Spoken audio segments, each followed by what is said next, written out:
Connor Kane was the best in the business, a shadow operative who specialized in high-risk extractions and intel recovery. After 2 decades of slipping through the cracks of geopolitics and black market alliances, he was ready to leave it all behind. His last mission had been a success, the perfect exit for a man who had seen too much. But just as he was settling into his new life in Lisbon, the past came knocking. One night, Kane found a manila envelope slipped under his apartment door. It contained a single photograph, a faded image of him in Sarajevo, taken nearly 10 years earlier during a covert mission that had gone sideways. That mission was buried under layers of classified files, inaccessible to anyone who wasn't there. Yet here it was, sitting on his doorstep. Beneath it was a handwritten note in code, "Return to Sarajevo. The game is unfinished." That mission, 10 years ago, had been one of the most brutal of his career. His team had been tasked with taking down a Serbian warlord suspected of orchestrating underground arms deals with a mysterious syndicate known as the Revenant Order.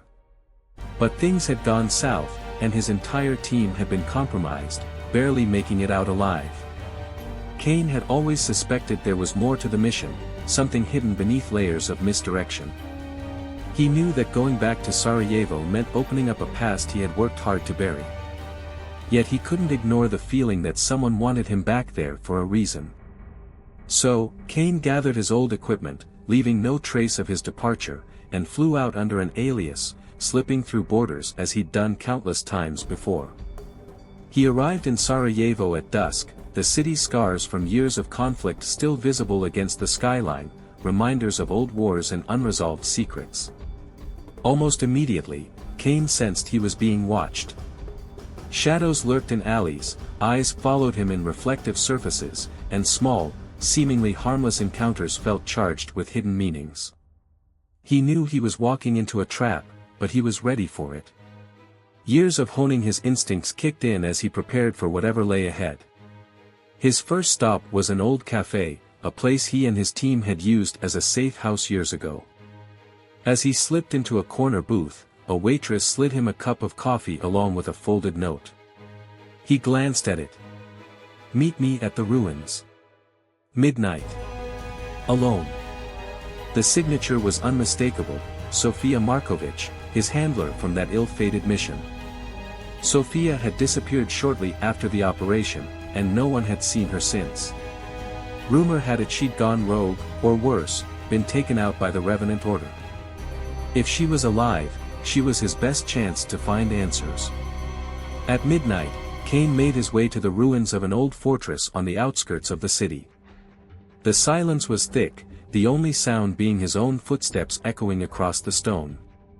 In the moonlight, he saw a shadow move, and a woman stepped into the faint light, Sofia, older but still sharp, her eyes colder than he remembered. "Kane," she said, her voice steady. "You shouldn't have come back." "You called me here, Sofia," he replied, his tone measured. "I want answers. What happened that night? Why was my team sacrificed?" Sofia looked away, her jaw tightening. "Because we were all pawns. The Revenant Order had agents everywhere. They'd infiltrated high-ranking government agencies, military, intelligence networks, all of it. That mission in Sarajevo was never about stopping the arms trade. It was about eliminating anyone who got too close to uncovering the Order's real agenda. And that was?" Kane pressed, a chill running down his spine. "They were developing a weapon, a device that could disrupt all digital and communication systems within a 100-mile radius. They called it the Eclipse.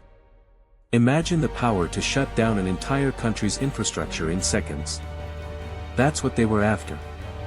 Kane's mind raced. He'd heard whispers of the Eclipse, a rumored weapon that could change the balance of global power.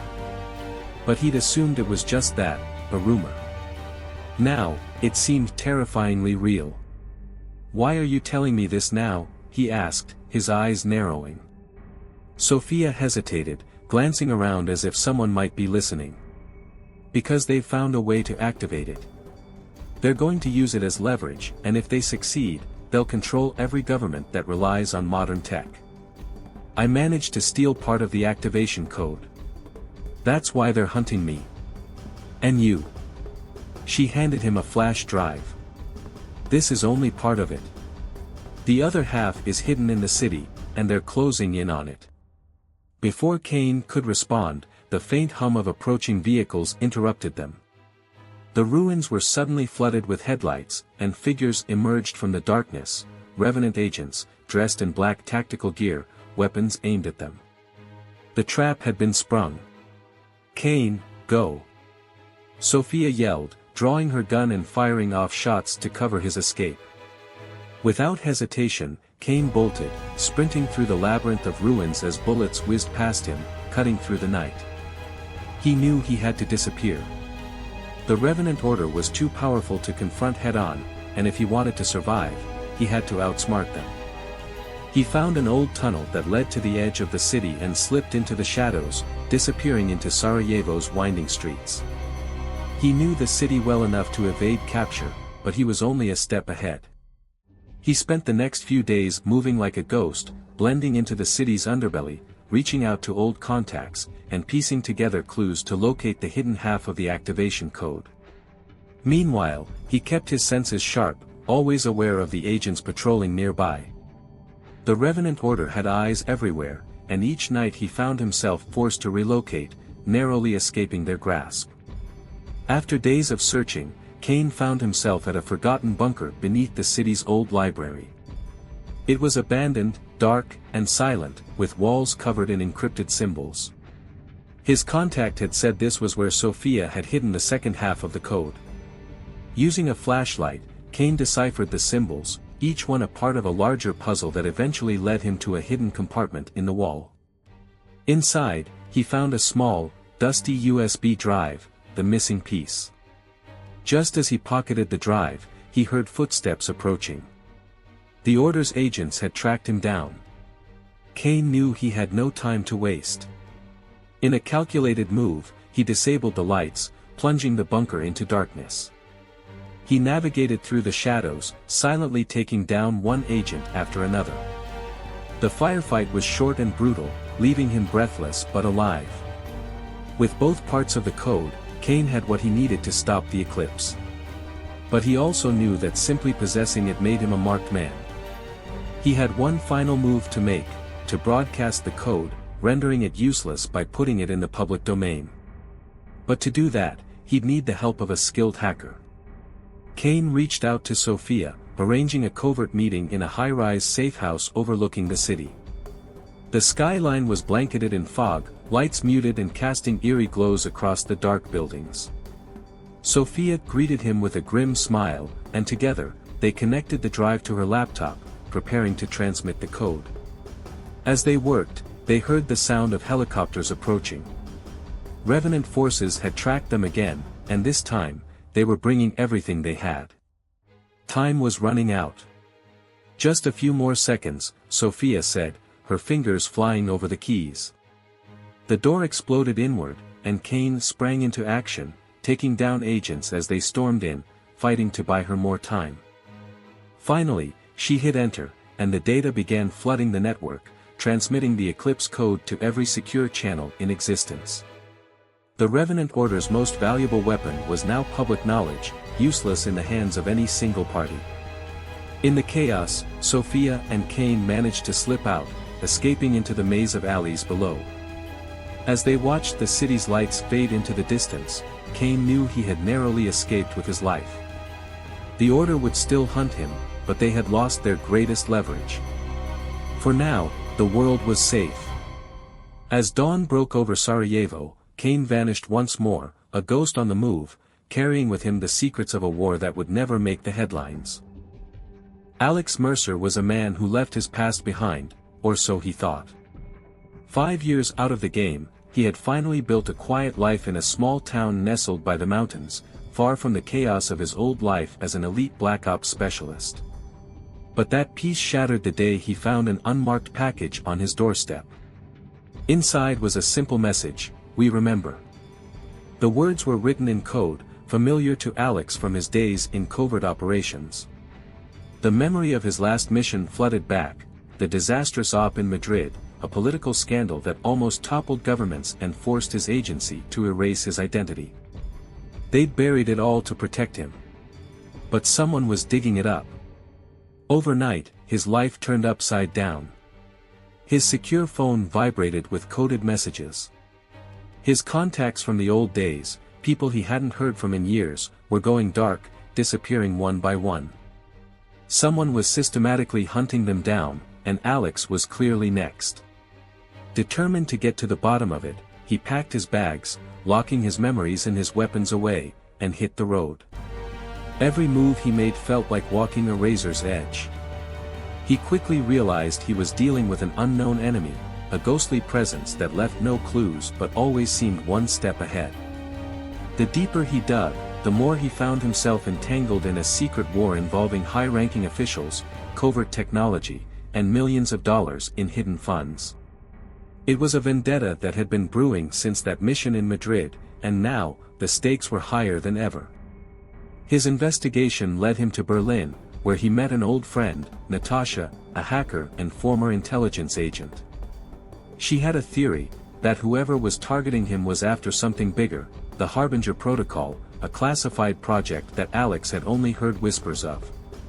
Said to be a cyberweapon capable of disabling entire infrastructures, it was designed as a last resort in global warfare. If it fell into the wrong hands, it could cripple cities, entire countries.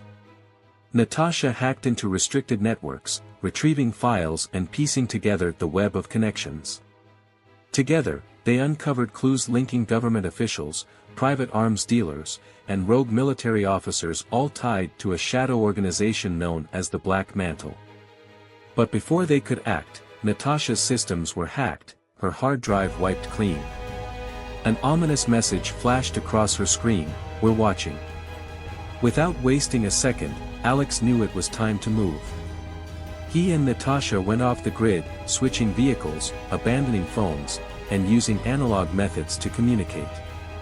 They were playing a high-stakes game against an invisible, lethal opponent who knew how to leverage every digital trace. The chase took them across Europe, from abandoned bunkers in the Alps to safe houses in old cities, each place hiding encrypted files and dead drops left by the operatives who had come before them. As they unraveled the puzzle, Alex discovered that the Black Mantle had been orchestrating his betrayal from the start. They were behind the botched Madrid operation, the loose ends, the abandoned agents. The Harbinger Protocol was not only real, it was the last piece they needed for a global takeover. And now, they knew Alex was onto them. A final message came through, forcing their hand, "Meet us in Prague." Alone. Alex knew it was a trap, but it was his only chance to stop them. With Natasha providing cover from a distance, he arrived at the rendezvous in an abandoned cathedral under the cover of night, his senses on high alert. Shadows moved around him, the unmistakable sound of footsteps echoing across the cold stone floor. His old handler, a man he hadn't seen since the Madrid disaster, stepped out of the darkness. "Alex," he said with a slight smile. "I was hoping you'd show." Behind him stood a dozen operatives, each armed, each with eyes locked on him. They'd been waiting, knowing that Alex's loyalty to the truth would lead him here. "What's the protocol's endgame?" Alex demanded, his voice echoing off the stone walls. His handler's smile only widened. "Control, Alex. The kind we were always meant to have. Your little crusade ends here." But Alex had prepared for this. In a calculated move, he triggered a signal to Natasha, who had hacked into the building's power grid. With a single keystroke, the lights went out, and in the cover of darkness, Alex moved. Years of training took over as he disarmed and disabled one operative after another, using the shadows to his advantage. By the time the backup power kicked in, the room was littered with bodies, and Alex stood alone, his handler held at gunpoint. "It's over," Alex said, his voice steady. "You don't understand," the handler whispered, defiance in his eyes. "You can't kill an idea. Black Mantle isn't just me. It's everywhere." Without another word, Alex pulled the trigger. There would be time to deal with the Black Mantle's network later. For now, he had bought the world a few precious moments of peace. As dawn broke over the Prague skyline, Alex disappeared into the crowd, a ghost once more, but this time, he was the one with the upper hand. Ethan Cross had never seen his life flash before his eyes so many times in a single night. His pulse hammered as he raced down the narrow, dimly lit street in the back alleys of Belgrade, his heart thudding against his ribs. He didn't know who they were, or why they'd been following him for the past 2 days, but one thing was certain, they weren't going to stop until they had what they wanted, and from the look in their eyes, what they wanted was his head. It started as a regular intel-gathering mission. Ethan was a covert operative, highly trained and deadly, with years of experience navigating complex international operations. He'd been tasked with gathering information about an underground weapons cartel that had been moving large quantities of advanced arms technology through Eastern Europe. The briefing was standard, the target clear. But he hadn't expected a shadow operation to tail him as he moved in to meet his contact at the crumbling warehouse by the Danube. Now, all that was left was the adrenaline pounding through his veins and the fear crawling up his spine as his instincts screamed for him to run. Every corner he turned only led to more dead ends. He'd been in situations like this before, but something about tonight was different. His gut told him he was dealing with pros. These people weren't just mercenaries or hired muscle, they were trained, precise, ruthless. Ethan's footsteps echoed on the cobbled pavement as he darted past an old market, now dark and empty, its heavy iron gates rattling in the cold midnight breeze. The only sound was the faint patter of rain, mingling with the distant roar of the river. But he knew better than to assume he was alone. A flash of movement at the edge of his vision made him spin, just in time to dodge a silent knife swipe aimed at his throat. The attacker's face was masked, his eyes a steely blue that held no mercy. Ethan countered, blocking the second strike and twisting the assailant's arm with practiced ease. But before he could finish him off, a gunshot rang out, the bullet ricocheting off the metal container beside him. He rolled away, taking cover behind a stack of old crates. They were closing in. He quickly scanned the area, calculating his next move. The shadows moved with silent purpose, the trained footfalls of multiple operatives approaching from every direction. Whoever they were, they had the manpower and firepower to surround him easily. He was outgunned, outnumbered, and, judging by the subtle clicks and murmurs over their radios, up against a highly synchronized team.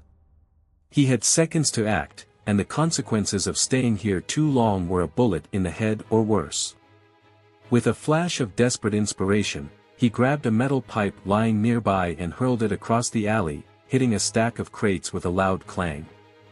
His attackers shifted their focus, moving towards the noise. It was all the distraction he needed.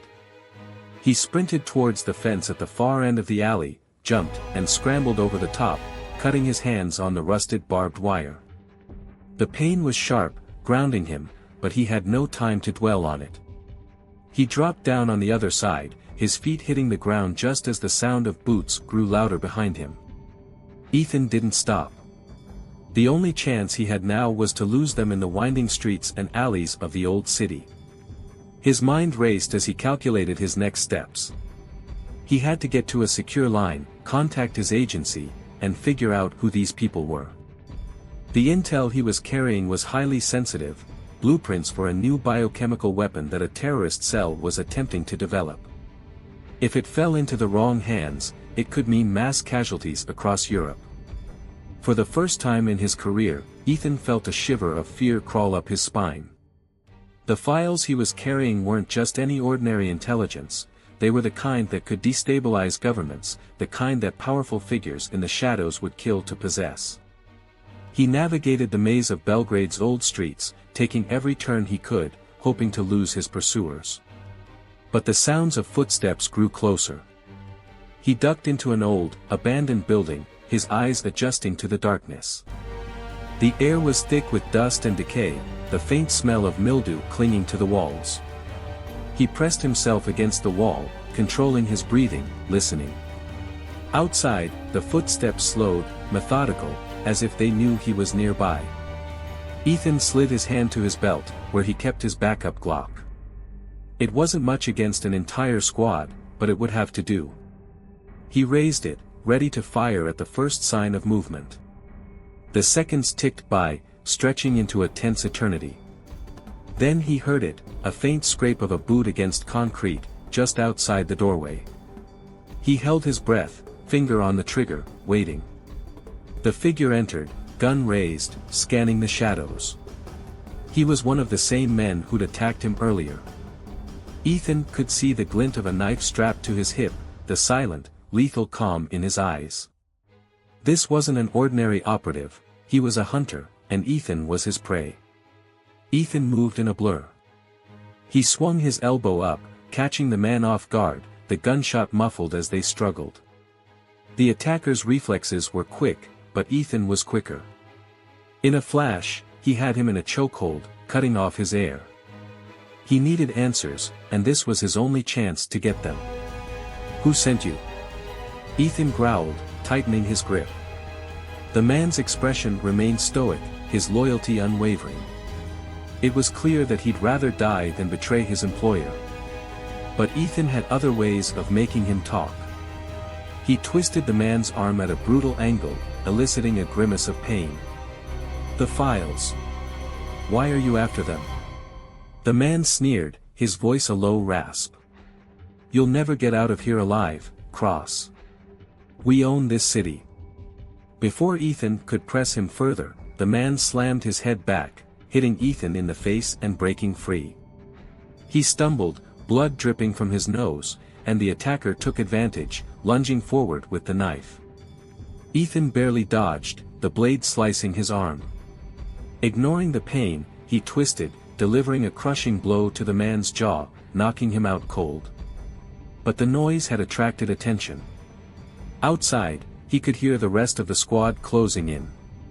He had only moments before they found him. Ethan searched the unconscious man's pockets, finding a small, encrypted device. He pocketed it, hoping it would hold the clues he needed. Then, without a second thought, he darted towards the back exit, slipping out into the rain. Belgrade stretched out before him, silent and dark, the city lights flickering like distant stars. He knew he couldn't run forever, but if he was going to survive the night, he'd need to stay one step ahead of whoever was hunting him. And he couldn't shake the feeling that this was only the beginning. The rain had turned into a steady downpour, and the streets gleamed under the dim glow of scattered street lamps. Ethan knew Belgrade well enough to navigate through its labyrinthine streets, but he was running out of time. His attackers weren't just efficient, they were relentless, and from the glimpses he'd caught, well-equipped. These weren't amateurs, they were a highly coordinated tactical team, trained to execute quickly, quietly, and with deadly precision. As Ethan continued down the narrow alleyways, he fought to suppress the growing urgency pressing against his chest. He was used to high-stakes operations, but this mission was different. He hadn't expected to be ambushed, and definitely not by a private team with such sophisticated weaponry. Whoever had hired them had deep pockets and even deeper connections. He mentally cursed as he realized he should have noticed the signs earlier, the near-silent drones shadowing his movements, the subtle changes in local foot traffic around his safe houses. He'd been careless, and now he was paying for it. Ducking into the shelter of a crumbling brick archway, Ethan took a moment to examine the device he'd snatched from his would-be attacker. The screen remained blank, requiring an activation code. He recognized it immediately as an encrypted communication tool, used by high-ranking operatives to relay real-time instructions without risking interception. If he could get it online, it might give him an edge in staying ahead of them. But before he could even consider trying to hack into it, he heard the telltale murmur of voices approaching, punctuated by the faint hum of an engine. A sleek black SUV rolled down the street, its headlights off, moving as silently as a predator in the night. A flash of lightning revealed the silhouettes of three men with military-grade rifles, scanning the area with night vision goggles. They weren't leaving anything to chance. Ethan pressed himself flat against the damp wall, watching as the vehicle rolled to a stop. His options were dwindling. He could keep running, trying to stay one step ahead, or take a calculated risk. In his line of work, hesitation was fatal. The SUV's doors opened, and the men stepped out, their boots hitting the pavement in perfect synchrony. Two of them moved forward, their weapons at the ready, while the third lingered by the car, speaking softly into a radio. The comms crackled faintly in the damp air, and Ethan caught fragments of their conversation. Sector 4 clear, moving to sweep Sector 5, primary target possibly injured, no sighting since last location. As they spread out, Ethan seized the opportunity. He moved with lethal efficiency, coming up behind the man by the car and pressing a knife to his throat, covering his mouth before he could utter a sound. The man tensed, his hands dropping the radio, but Ethan's grip was unyielding. In seconds, he lowered the man's unconscious body to the ground, dragging him out of sight behind the SUV. One down, but two others remained. Ethan scoured the man's belt and pocketed an additional clip for his Glock. He then retrieved the man's earpiece, carefully fitting it into his own ear. Immediately, the low hum of communication flowed into his ear, punctuated by orders from someone on the other end. Sector 5, maintain visuals. We need confirmation on Cross's location. His suspicions were confirmed, they knew exactly who he was. And if they were tracking his location, it wouldn't be long before they brought in backup. Ethan edged closer to the two remaining operatives, moving from shadow to shadow, his footsteps silent against the wet cobblestone. These men were armed and alert, but they lacked the instincts that only years in the field could hone. He waited until one of them turned, scanning an alleyway, then took his shot. The silenced gunfire barely registered as he dropped the first man.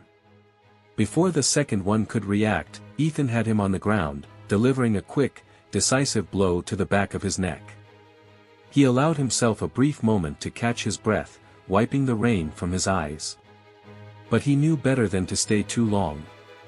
Every passing minute brought him closer to being cornered. As he slipped down another alley, his mind raced back to his briefing 2 days earlier. His mission had been clear: extract intelligence on Dragan Vukovic, an arms dealer with ties to a shadowy syndicate known only as Cryos. Cryos was infamous for its influence, operating in the gray areas of geopolitics, supplying arms and intelligence to the highest bidders without regard for ethics or loyalty. But lately, Cryos had shown interest in biological weaponry, a game-changer in the world of covert warfare. Ethan hadn't anticipated that Cryos would catch on to his investigation so quickly. From what his agency knew, Vukovic was involved in trafficking a new kind of neurotoxin, a chemical agent deadly enough to destabilize an entire city within hours. The thought of that weapon falling into the wrong hands was enough to keep him moving, no matter how bleak his chances appeared. Emerging onto a broader street, Ethan kept his gaze low, blending in with the sparse, late-night crowd that wandered the city. He scanned the area for potential hideouts. A flickering neon sign for a dingy nightclub caught his eye. It would be crowded, loud, and chaotic, exactly the sort of place he could lose himself, if only briefly. He slipped inside, the thump of bass and the chaotic swirl of lights engulfing him. The strobe lights and flashing reds cast shadows across the dimly lit bar and crowded dance floor. The mix of drunken tourists and locals gave him enough cover as he weaved his way to the far side of the club, finding an exit near the bathrooms. In a small, dim hallway by the back door, Ethan found a quiet corner and tried to catch his breath, listening to the muffled beats of the music. He pulled out the encrypted device he'd stolen and inspected it closely. It was a custom model, made by a manufacturer known for creating secure devices for government agencies. If he could find a way to hack into it, he might be able to intercept the orders coming down to the operatives chasing him. He activated a secure link through his smartwatch, attempting a bypass code sequence. The device blinked red, denying access, but he persisted. He knew a trick or two to crack low-level encryption, a perk of working in intelligence for so long. After a few tries, the screen finally flickered to life, and text scrolled across it. Primary target, Cross. Objective, retrieval of intelligence and elimination if necessary. Full discretion advised. Reinforcements en route. Reinforcements. He clenched his jaw, feeling the tension tightening like a vice. There would be no way out if they managed to surround him completely. As he continued scrolling, he noticed the signature at the bottom of the order, Cryo's command, Operative Level 9 authorization. The hairs on the back of his neck stood up. This wasn't just any team after him, it was Cryos' elite. Level 9 authorization was rarely granted, reserved only for the highest priority missions, those that couldn't fail. Whoever had issued this order was sending a message loud and clear.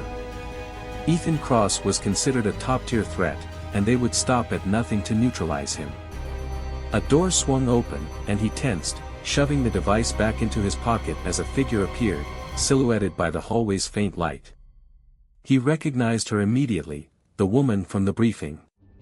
Her name was Zara Talik, a field operative rumored to be one of the deadliest agents in the region. They'd crossed paths once before in Istanbul, but she'd been on his side then. The look in her eyes told him that wasn't the case tonight. "Ethan," she said, her voice low and unreadable. She tilted her head slightly, observing him with a mixture of pity and regret. "You should have stayed out of this." "You don't know what they're planning," he replied, careful to keep his hands visible and his voice calm. "If they get their hands on that neurotoxin, thousands could die. This isn't just another deal gone wrong, Zara." She regarded him in silence, her expression flickering briefly with something he couldn't read. For a moment, he thought he saw doubt, maybe even sympathy. But she shook her head, her eyes hardening. "It's bigger than both of us, Ethan. They have orders, and we're both just pawns." Without warning, she raised her weapon. Ethan reacted instantly, twisting to avoid the shot, the bullet slamming into the wall behind him. The club's pulsing music drowned out the sound, and no one seemed to notice the skirmish unfolding in the shadows. Ethan lunged forward, disarming her in a swift motion, but she countered with a knee to his ribs, sending him staggering. They grappled, exchanging blows in a brutal, silent dance, each movement calculated, each attack intended to kill. She was good, faster and stronger than he remembered. But he wasn't about to back down. With a quick feint, he grabbed her arm and twisted, pinning her against the wall. "I'm not your enemy, Zara," he whispered fiercely. "Help me stop this before it's too late." She looked up at him, her breathing ragged, her face inches from his. For a split second, he saw something shift in her expression. But before she could respond, the device in his pocket buzzed, and he glanced down, his heart sinking as he read the new message. Final clearance issued. Reinforce with full squad at location. Zara's eyes widened slightly as she read over his shoulder.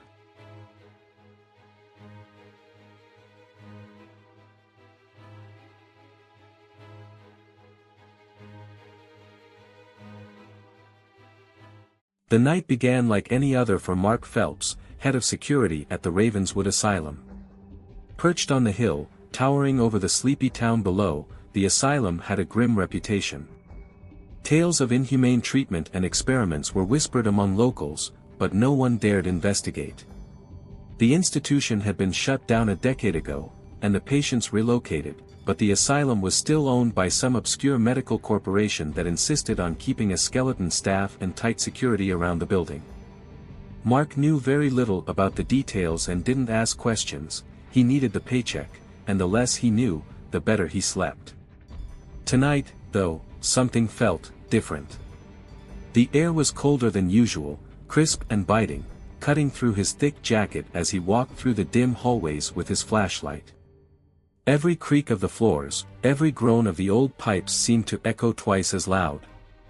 He glanced at his watch, 2:03 a.m. Only 4 hours until his shift was over. But time seemed to drag in this place, stretching like the long, dark corridors lined with rooms he'd never dared explore alone. Mark's footsteps echoed as he made his way to the main security room, located deep within the asylum's heart. Screens lined the wall, each showing a different section of the asylum in black and white night vision. Mark noted the static on a few screens. As usual, aging wiring and minimal maintenance meant parts of the asylum were dead zones.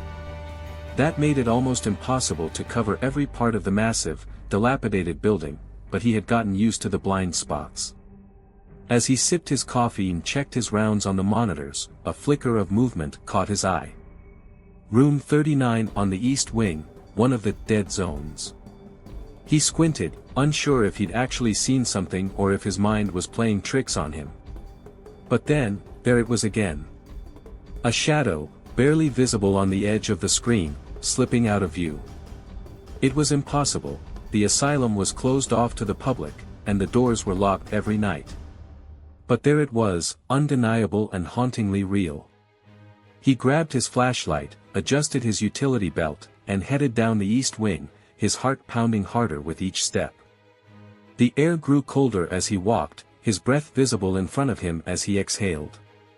It was like the building itself was breathing, the walls alive with a sinister energy that made the hair on the back of his neck stand up. "Is anyone there?" he called, his voice echoing down the empty hallway. Silence. But then, he heard it.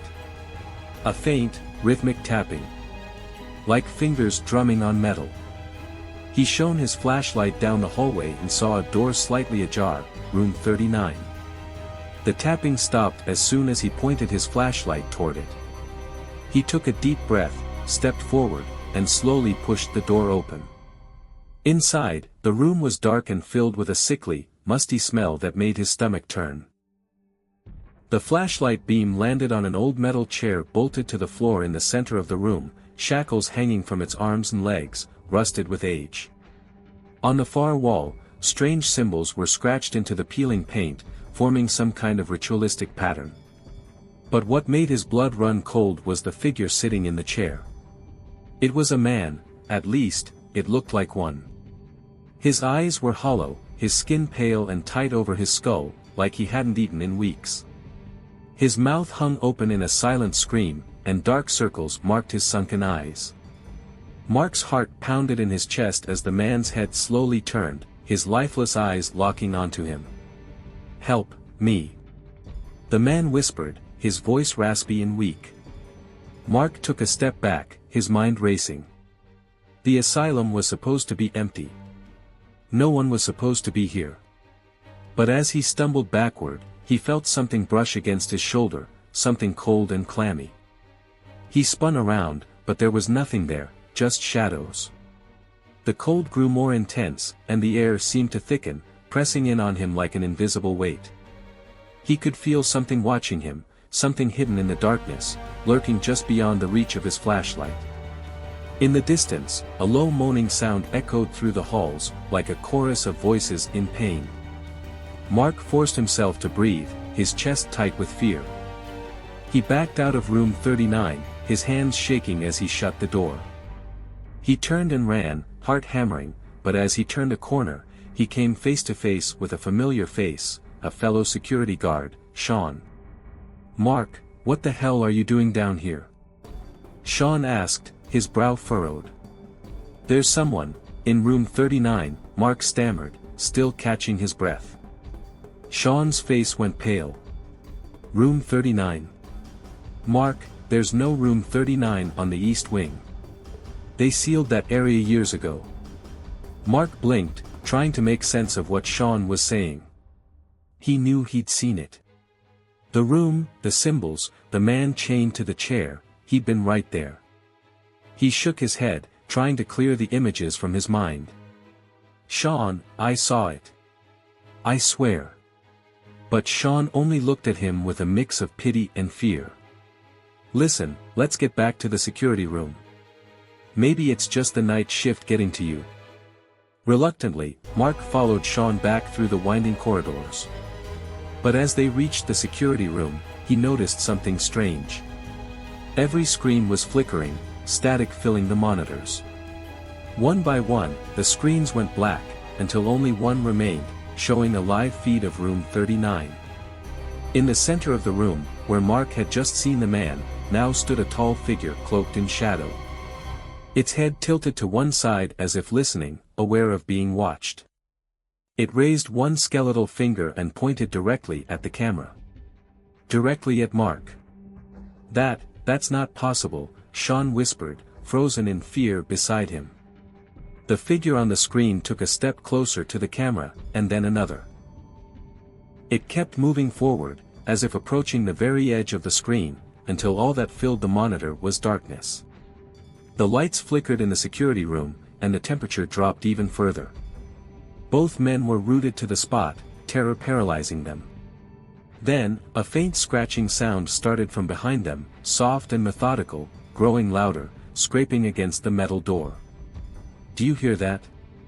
Mark whispered, his voice barely audible. Sean nodded, his eyes wide with fear. The door began to shake, as if something on the other side was trying to get in. Mark reached for his radio, desperate for help, but all he heard was static. The scratching became more frantic, more desperate, and then, with a loud crash, the door flew open. The figure stood in the doorway, its face a hollow void, eyes like black pits, empty yet somehow alive with malice. It glided forward, unaffected by gravity, closing in on them as they backed away. The lights flickered violently, casting wild shadows across the walls. Mark raised his flashlight, but the beam barely illuminated its face, a skeletal grin, teeth yellowed and sharp, eyes empty yet somehow watching him. It reached out a bony hand, its fingers curling like claws, and Mark felt an icy grip close around his throat. He gasped, struggling, but his voice failed him. Darkness swam at the edge of his vision as he fought for air. Sean screamed, but the sound was swallowed by the thick, oppressive silence that filled the room. In a final, desperate attempt, Mark reached for the emergency alarm button on his belt and pressed it. A loud, blaring siren filled the asylum, echoing down the empty corridors. But the figure didn't flinch, it only tightened its grip, pulling him closer, its face mere inches from his. "Mark." It whispered, its voice like nails scraping across metal. And then, everything went black. The town of Hollow's End had always been shrouded in mystery. Settled at the edge of a dense forest and bordered by the mist-laden Greywater Lake, Hollow's End was one of those forgotten places, a town of cracked cobblestone roads and crumbling buildings. The residents were few, all hiding behind locked doors and drawn curtains, as if the forest itself harbored secrets too dark to confront. But tonight, Hollow's End felt even more still, as though something primal lay waiting. As rain began to pour down in thick sheets, drenching the town, a group of 5 people huddled near the old, decaying church at the center of Hollow's End. This wasn't any ordinary group. They were specialists, mercenaries, really, who had been called to the town with a specific purpose: hunt down a presence that had been terrorizing the outskirts, something that defied human understanding. Their leader, Jackson Tate, a rugged man with a scar running down his left cheek, glanced at his wristwatch and grimaced as lightning flashed, briefly illuminating the graveyard that spread out before them. "We're wasting time," he muttered, his voice barely audible over the sound of thunder. Beside him was Elena, an ex-military sharpshooter with a no-nonsense attitude, her gaze sharp as she scanned the horizon. "Jackson, I'm telling you, the townsfolk won't talk for a reason. This thing, whatever it is, has been lurking here for decades. Nobody wants to admit it's real." A nervous chuckle broke out from James, the team's tech specialist, as he checked his equipment. "So, we're just supposed to walk in and hunt a ghost?" Jackson shot him a withering look. "We're here to do a job. We're here because this thing, whatever it is, has claimed 4 lives in the last month. All we know is, it comes from the forest. People hear voices, footsteps. Those who try to follow them end up, gone." They fell silent. Even with the thunderstorm raging, the silence in the air felt thick, oppressive. The forest loomed in the distance, shrouded in fog, each tree a gnarled and twisted specter against the dark sky. "Let's move," Jackson ordered, breaking the tension.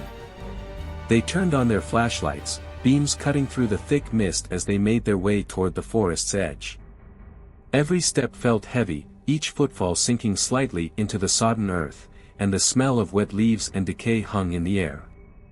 As they entered the forest, the trees seemed to close in around them. Shadows twisted in unnatural ways, stretching and curling, taking forms that almost looked like hands reaching out, like faces peering from the dark. Their flashlights flickered. "This forest feels alive," murmured Oliver, the youngest of the group, a rookie with bright eyes but trembling hands. "Like it's watching us." Elena scoffed. "Get a grip, rookie. Forests can't watch." But even she couldn't shake the feeling of being observed, like invisible eyes were following their every move.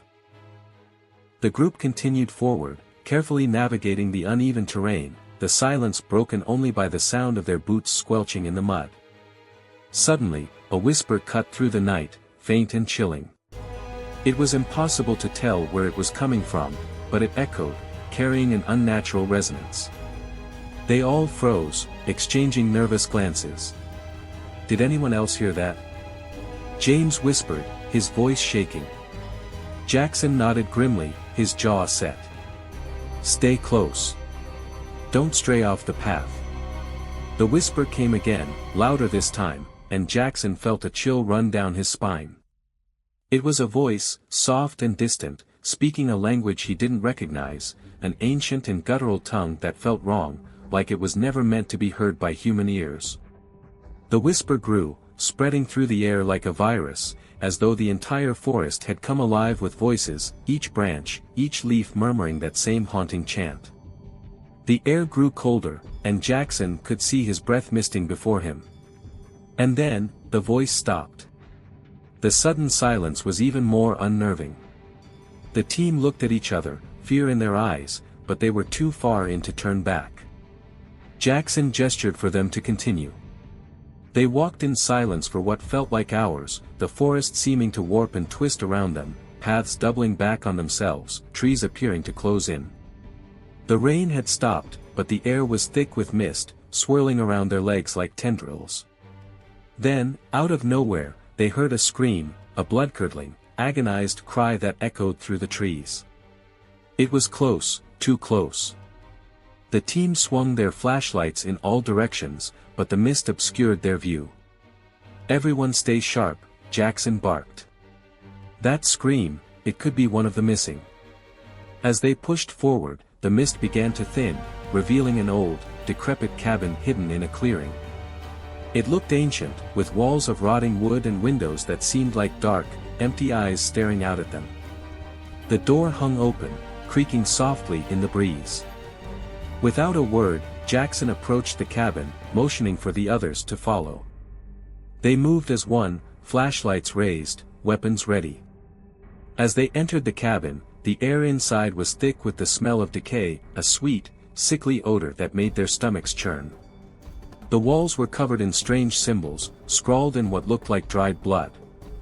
They were unlike anything Jackson had ever seen, twisting and writhing like they were alive. The cabin felt wrong, like it was a wound in the fabric of reality, a place that defied the natural order. In the corner of the room was a wooden trapdoor, partially open, leading down into darkness. Jackson glanced at the others, a silent question in his eyes. Elena nodded, her face pale but determined. They had come this far, they couldn't turn back now. He opened the trapdoor fully, revealing a set of narrow, winding stairs leading down into a black void. The air that rose from below was cold and smelled of earth and rot. Taking a deep breath, Jackson descended, his flashlight barely piercing the darkness. The stairs seemed to go on forever, twisting and spiraling down into the earth. The further they went, the colder it got, until their breath was coming out in white clouds. The walls were damp, covered in some kind of fungus that glowed faintly in the dark, casting an eerie, sickly green light. Finally, they reached the bottom, stepping into a vast, cavernous chamber. The walls were lined with more of those strange symbols, pulsating softly as if they were alive. In the center of the chamber was an altar, and on it lay something that made their blood run cold. A body, or at least what was left of one. It was shriveled, like all the life had been sucked out of it, the skin tight against the bones, the eyes sunken and hollow. But even more horrifying were the tendrils of darkness that seemed to writhe and pulse around it, tendrils that moved with a life of their own. "What is that?" Oliver whispered, his voice barely audible. Before anyone could answer, the shadows around the body began to shift, coalescing into a form, a figure of pure darkness, towering over them, its eyes like pits of infinite blackness. The air grew impossibly cold, and a deep, rumbling voice filled the chamber, reverberating through their bones. "You should not have come here." The voice was ancient, carrying the weight of centuries, and as it spoke, the darkness seemed to grow, spreading across the chamber like a living thing, creeping toward them with a malevolent hunger. "Back, everyone, back!" Jackson shouted, but it was too late. The shadow figure lunged, its arms extending like tendrils, wrapping around Elena and lifting her off the ground. She screamed, struggling, but the tendrils tightened, drawing her closer to the dark form. Her flashlight fell from her hand, rolling across the ground as the others watched in horror. Jackson raised his gun, firing at the creature, but the bullets passed through it, vanishing into the darkness as if they'd never existed. The shadow laughed, a deep, guttural sound that echoed in the cavern, filling them with a dread they'd never known.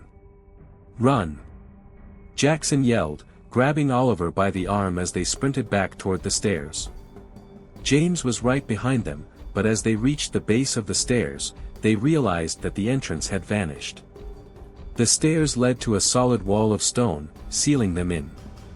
Panic set in as they searched for a way out, but the darkness was closing in, surrounding them on all sides, the whispers growing louder and louder, filling their minds with thoughts that weren't their own. And in that moment, they knew, they were not leaving Hollow's End alive.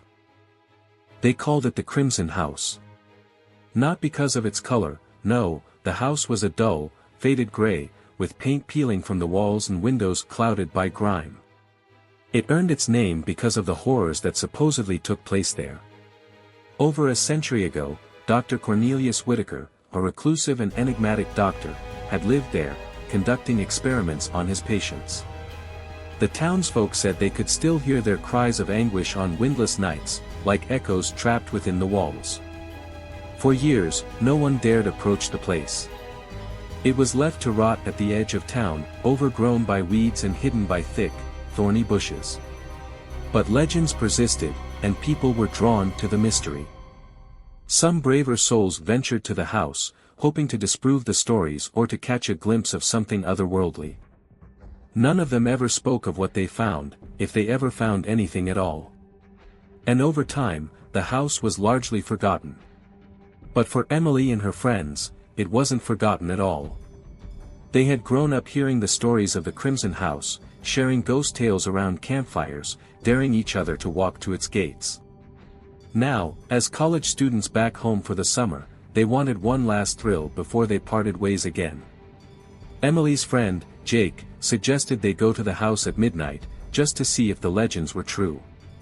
"You all are chicken if you don't go," he taunted, smirking at them as they stood in the field outside the town. They had gathered there just as the sun began to set, the horizon turning blood red. The Crimson House loomed in the distance, a silent silhouette against the darkening sky. "I'm in," Emily replied, feeling a mix of fear and excitement. She had always been the skeptical one, the voice of reason in their group. But something about the house called to her, a chance to face her childhood fears head-on, maybe prove to herself that she could conquer anything. The others hesitated, exchanging nervous glances, but eventually, they all agreed. There were 6 of them: Emily, Jake, Sophie, Matt, Claire, and Brian. Armed with flashlights, they made their way through the overgrown field, pushing aside branches and wading through knee-high grass, until they reached the rusty iron gate that marked the entrance to the Crimson House. As they stepped through the gate, a chill swept over them, colder than the night air. The house loomed above them, its windows dark and foreboding, like empty eye sockets. The front door was slightly ajar, creaking softly in the breeze. "Last chance to turn back," Matt joked, though his voice trembled. Too late for that, Jake replied, grinning as he pushed open the door, which swung inward with a loud groan. The air inside was thick and stale, carrying the faint scent of mildew and something else, something metallic. They shone their flashlights around, revealing a grand foyer filled with dust and cobwebs. A large staircase spiraled up to the second floor, its banister coated with grime. "Let's split up," Jake said, clearly trying to sound brave. "Cover more ground." "Are you out of your mind?" Claire whispered, clutching her flashlight tightly. "That's exactly how people die in horror movies." Jake rolled his eyes. "Fine, we'll stick together. But don't chicken out on me." They moved deeper into the house, their footsteps echoing on the creaky wooden floor. Every shadow seemed to shift, every creak of the old house sounded like a distant whisper. The walls were lined with faded portraits of grim-faced people, their eyes seeming to follow them as they moved. Emily felt a shiver run down her spine as they passed a particularly large portrait of a man with piercing eyes and a thin, cruel mouth. She recognized him from the legends, Dr. Cornelius Whitaker. The further they went, the colder it got. They reached the living room, a vast, cavernous space filled with old furniture covered in dusty sheets. A grand piano stood in the corner, its keys yellowed with age. As they passed, Emily swore she heard a faint note, like someone had brushed against the keys, but no one else seemed to notice. They explored in silence, their flashlights sweeping over forgotten furniture and decaying wallpaper. Just as they reached the dining room, Sophie stopped suddenly, shining her flashlight on the wall. Her eyes widened. "What is that?" she whispered. The others turned to look. There, scrawled across the walls in a dark, reddish-brown stain, were words, dozens of them, sentences that overlapped and twisted around each other, like a madman's ravings. "I can hear them. They won't stop. The voices won't stop. Is that blood?" Brian whispered, his face pale. Jake laughed nervously. "It's just paint. Probably some prank from the last people who were here." But Emily wasn't so sure. She couldn't shake the feeling that the words were real, that they were a message, a warning from someone who had been trapped here, driven mad by whatever haunted this place. "Let's keep moving," she said, her voice barely audible. She didn't want to be in that room any longer. They moved to the hallway, where they found a door at the end that led to the basement. The smell of rot was stronger here, filling the air with a sickly, metallic tang.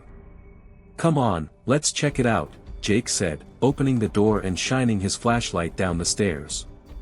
Emily hesitated. Everything in her screamed to turn back, to leave the house and never look back. But she didn't want to be the one to back out, not after coming this far. They descended the stairs, their footsteps echoing on the stone steps. The basement was pitch black, their flashlights barely illuminating the room. There were strange, rusted metal tables in the center of the room, each one covered in dark stains. Chains hung from the walls, clinking softly as if moved by an invisible breeze. This doesn't feel right," Sophie whispered, her voice trembling. And then they heard it, a soft, scratching sound, like nails scraping against stone. It was coming from the far corner of the basement, where the shadows were thickest. "Who's there?" Jake called, his voice wavering. He took a step forward, raising his flashlight. The beam landed on a figure crouched in the corner, its back to them. It was thin and hunched, with skin stretched tight over its bones. The figure rocked back and forth, muttering to itself in a low, frantic voice. "Hey!" Jake shouted, his voice louder this time. The figure stopped, its head turning slowly to face them. Emily felt her blood turn to ice as she saw its face, a gaunt, hollow-eyed skull with skin that looked like it had been stretched over it. The eyes were black pits, staring straight at her, and its mouth opened in a silent scream, revealing rows of jagged, broken teeth. The figure lunged forward, moving with unnatural speed, its bony hands reaching out. The group scattered, stumbling backward as the figure let out a guttural, otherworldly scream that echoed through the basement, filling their minds with a terror unlike anything they had ever felt. "Run!" Emily screamed, grabbing Sophie's arm and pulling her toward the stairs. They stumbled up the steps, their hearts pounding as the sound of that horrifying scream chased them up. Behind them, they could hear the heavy, labored breaths of the figure, its footsteps close, so close. They burst into the hallway, slamming the door shut behind them, but the screaming didn't stop. It reverberated through the house, filling every room, every hallway, as though the walls themselves were screaming with it. "We need to get out of here," Matt shouted, panic etched into his face. They ran toward the front door, but as they reached it, the door slammed shut, the locks clicking into place with a force that shook the walls. The windows darkened, as if an unseen hand had covered them, blocking out the faint light of the moon. The house was alive. Desperate, they ran through the rooms, searching for any exit, but every door they tried was locked, every window unbreakable. The figure's screams echoed through the house, growing louder, more desperate, and they could hear it moving through the rooms, searching for them, hunting them. In the chaos, they became separated. Emily found herself alone, her flashlight flickering as she stumbled through the dark, her breath coming in short, panicked gasps. She could feel the house closing in on her, its walls pulsing with a dark, malevolent energy. Then, just as she thought she couldn't take it anymore, she heard a voice, soft and gentle, cutting through the darkness. "Emily." She froze, her heart pounding. It was her mother's voice. But that was impossible, her mother had died years ago. "Emily. Come to me." The voice was calling from upstairs, echoing down the dark corridor. Emily's legs moved on their own, as if compelled by some unseen force, drawing her up the stairs toward the voice. She walked in a trance, her flashlight flickering as she moved through the darkened halls, the walls seeming to close in around her. As she reached the top of the stairs, the voice stopped, replaced by a silence so profound it felt like the entire world had ceased to exist. And then, from the shadows, the figure emerged, its hollow eyes staring into hers. It reached out, its bony fingers brushing her face, and she felt a cold unlike anything she had ever known, a darkness that seeped into her very soul. And in that moment, she knew, the house had claimed her. The rain fell in relentless sheets over the neon-lit streets of Silver City, casting an almost ethereal glow that distorted the shapes of people, cars, and buildings alike. Through the haze and the glowing signs, a lone figure moved with purpose, blending in with the shadows yet keenly aware of every sound, every shift in the urban landscape. That figure was Jace Ramirez, a former Special Forces operative turned private investigator, haunted by a past that wouldn't let him go. Jace's life had spiraled into a chaotic blend of half-forgotten memories and sleepless nights since his last mission, a mission that had gone disastrously wrong. He had lost most of his team, but what haunted him most wasn't their deaths, it was the man responsible. A man he was here to find tonight. Rumor had it that his target, Viktor Volkov, had resurfaced in Silver City, allegedly plotting something big and devastating. Jace's old friend, Detective Harris, had tipped him off, his voice tinged with an urgency Jace had rarely heard. Harris, a seasoned detective in Silver City's police department, had been tracking Volkov's movements for months, and the information he provided was always valuable, albeit sometimes cryptic. The glowing sign above Jace read, Trenton Hotel, though the lights flickered as if ready to give out any moment, much like the hotel itself. Abandoned years ago, the once luxurious building had turned into a hiding place for criminals, squatters, and other souls who preferred to stay out of sight. The roof leaked, graffiti marked the crumbling walls, and a chill seemed to hang in the air, even more bitter on a night like this. Jace exhaled slowly, his breath visible in the cold, damp air. He checked the Glock strapped securely under his worn leather jacket, feeling its familiar weight and comfort. While many things in his life were unpredictable, this gun was a constant, a tool, a weapon, and sometimes, a lifeline. According to Harris's tip, Volkov was meeting someone tonight, a man known only as the Broker. Jace had encountered the name before. It was whispered among criminals, a shadowy figure rumored to orchestrate and fund operations from the darkest corners of the underworld. Anyone who had a score to settle or a need for cash would turn to the broker, provided they had the connections and the nerve. Jace crouched in the shadows across the street, waiting, watching. Every few minutes, he could see movement through the hotel's broken windows. Then, at exactly 11 o'clock, a sleek black sedan pulled up to the curb, its tinted windows offering no glimpse of the occupant inside. The door opened, and a man stepped out, his face concealed beneath a dark hat and coat. Jace knew it had to be Volkov. Silently, he crossed the rain-soaked street, careful to stay hidden. He entered the hotel through a side entrance, slipping into the darkness and closing the door behind him. The interior was even worse than he'd imagined, walls covered in peeling wallpaper, floors littered with broken glass and trash. It smelled like mold and something else he couldn't quite place. But Jace wasn't here for ambience. The faint hum of voices floated from deeper within the hotel. Jace's pulse quickened. He recognized Volkov's voice, a deep, accented murmur tinged with impatience, and the broker's calm, icy tone that could chill even the bravest of souls. They were talking business, something about final preparations and ensuring Ramirez doesn't leave here alive. The broker's voice was almost mechanical, like a surgeon explaining a delicate procedure. There was no anger, no emotion, just a detached calculation that unnerved Jace more than Volkov's open hostility. "You'll receive the final payment once the job is done," the broker was saying, his tone as smooth as silk. "But if he interferes, end him." "I don't care how." Volkov's laughter echoed down the hallway. "Trust me, he won't make it out. Ramirez is already a dead man." Jace's hands tightened into fists. He had known that tonight was a trap, yet he couldn't resist the chance to face Volkov. There was no turning back now. He pressed forward, sticking to the shadows, but his silent approach was abruptly interrupted. A heavy hand suddenly clamped down on his shoulder, shoving him hard against the wall. He didn't have time to react as a burly figure loomed over him, a bodyguard, judging by his size and the determined scowl on his face. Jace twisted, breaking free with practiced precision and driving his elbow into the man's gut. The bodyguard grunted, staggering back, but Jace was already a step ahead. He brought his knee up sharply, hitting the man in the stomach before landing a swift, powerful strike to his jaw. The guard dropped to the floor, unconscious. But the noise had given him away. The murmur of voices stopped.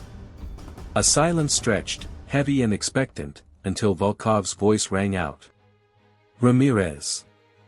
Volkov called, his voice laced with mockery and a touch of anger. "Did you really think you could sneak up on me?" A shot rang out, the bullet narrowly missing Jace's head. He ducked and rolled, firing back instinctively, though he knew he was outmatched. Volkov was armed, and more than likely, he had backup on the way. Jace felt the pressure building, the need for a plan intensifying with each heartbeat. He'd faced worse odds before, but he couldn't help the nagging feeling that tonight was different. Volkov and the broker weren't just random criminals, they were part of something much bigger, something calculated and ruthless.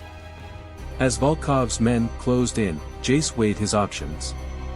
The main hallway was out, too open. He scanned the surroundings quickly and noticed an old ventilation shaft partially concealed by debris. It was risky, but it could give him an edge. He darted toward the shaft, pulling himself inside just as bullets peppered the wall behind him. The cramped space forced him to move slowly, every inch forward demanding focus and discipline. He could hear Volkov's curses and the broker's cold reprimand echoing through the walls, their voices a twisted reminder of how close he was to being cornered.